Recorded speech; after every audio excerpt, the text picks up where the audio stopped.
Well, there's another Nintendo Direct. Guess that means it's time for me to do another thoughts video. Honestly, it feels kinda weird now. After the huge hype explosion that was the Switch reveal, it's kinda nice going back to sort of just a normal Nintendo Direct. But with the new console generation, they are changing up the Directs a little bit. For starters, we got this guy, who I'm assuming is going to be in most of the new ones. I take it he's one of the guys at Nintendo that no one really knew about for a while, but then got pushed to the forefront when the Switch came out. Which feeds back into something kinda cool that I remember Arlo talking about. Basically saying how Nintendo's really trying to revitalize itself by putting a lot more new people on the forefront. And I feel that this is sort of another symbolic way to show that they're doing that. With the new host also comes a new format for the Nintendo Directs. They sort of show a list and it moves to each new game as each new game is presented. The new format feels a lot quicker and I like it. Not so much that it's rushed, but rather just so that it keeps things moving. It doesn't dawdle and take more time than it needs to. Which I think worked out really well for this video because they had a lot of games to show off. So yeah, let's talk about some of those games. Obviously, I'm only going to be talking about the ones that I have something to say about. For the start of this video, we had a presentation on all the games that are coming out for the 3DS, which is kind of funny because it's just sort of like in all this Switch hype you forget, oh yeah, that's right, the 3DS is still a thing. The first game we got was Hey Pikmin, which, yeah, totally getting me excited for new games on the 3DS, guys. At least the title confirms that yes, this is a spin-off. This isn't Pikmin 4, which, thank God. Because just looking at the gameplay, yeah, it looks about as soulless as people were predicting it to be. And no, unlike Color Splash, I'm not going to be picking this up. I mean, granted, I could be wrong, considering the fact that Color Splash, outside of its battle system, was actually a pretty good game. And you know, maybe if the reviews for this are really good, then yeah, I'll pick it up. But just looking at it,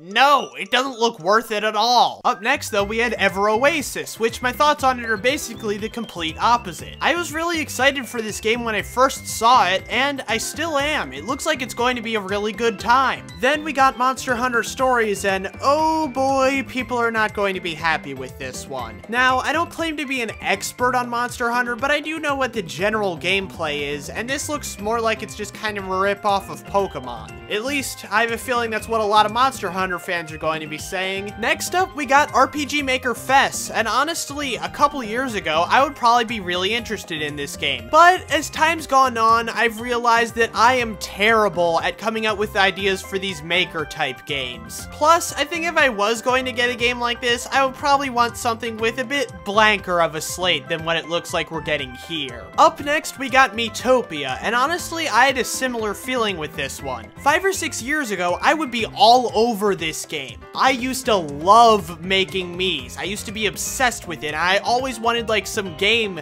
with them that was more than just a couple mini games. And Miitopia looks like just that, being an RPG with a bunch of different mechanics and such. However, the difference between this and RPG Maker Fest is that I probably will end up picking this up. It honestly seems like Nintendo's next big endeavor with the Miis since Tomodachi Life. Let's just hope there's not some massive controversy this time. Next up, we got Kirby's 25th anniversary, and I'm sorry, I just don't care anymore. Like, I don't know what's happened. Past couple of Kirby games, I just could not get into them. And these seem like more advanced and fleshed out versions of the mini games, and you know, that's great for Kirby fans. It's just, I'm sorry, I'm just not interested. Then we got Bye Bye Box Boy, which is the final game in the Box Boy trilogy. I did not pick up Box Boy, and I'm not going to pick up this. The original was fine, but it wasn't anything special. Up next, we got a more in-depth look at ARMS, and honestly, I'm very glad for this. I was excited for the game before, and now I'm getting to learn a lot more of the mechanics that go into it, how you can switch out different types of arms, and how the characters play differently, and they were even kind enough to show us a full match. I'm assuming that announcer guy is in the game and they didn't just make him up for the direct. That would be kind of weird if they did that. Up next, we got Mario Kart 8 Deluxe, which honestly, I don't really think I'm going to get just because it doesn't really feel that new and I already have Mario Kart 8. I know it's kind of hypocritical considering I bought both Isaac and Lego City Undercover for the Switch despite already having played those games, but there's a difference. I'm really into those games. Mario Kart 8, I only like a little bit. Up next, Minecraft. As I'm sure most of you are aware, I'm pretty well known for liking Minecraft. Then we got Sonic Forces, and hooray, we don't have to call it Sonic 2017 anymore. And it looks like they're bringing Classic Sonic back. I guess that's just Sega's move. Whenever Sonic screws up badly, just have him team up with his classic counterpart and you'll win everyone back. Then we got Monopoly, because, hey, ever wanted to play Monopoly but it's a video game?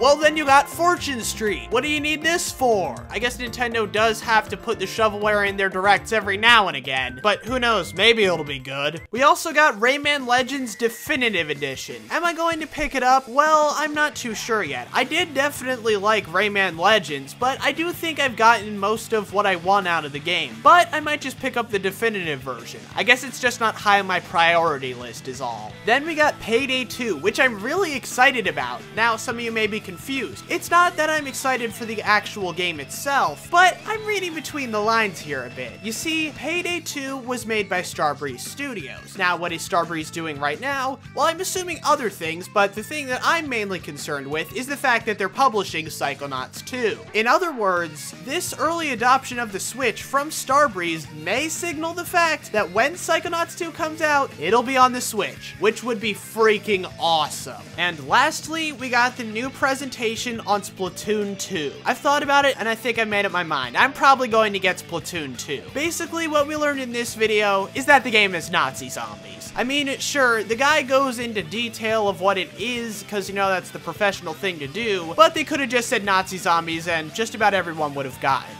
Except for Concerned Parent X, who would probably be like, oh, what is this? Nazi zombies. I don't want my son playing that. Little Billy, turn away. This is too bad. Just go back to playing that wholesome Call of Duty game I got you. I'm sure there are no Nazi zombies in that. So yeah, those are my thoughts on the Nintendo Direct. I might have sounded a bit negative in this, but I'm actually pretty excited for what's to come. I don't know, I guess I'm not that good at showing my positivity lately. Not sure why. Anyway, I'm DeFoffalizer, and be sure to let me know what you're excited for in the comments down below. Bye!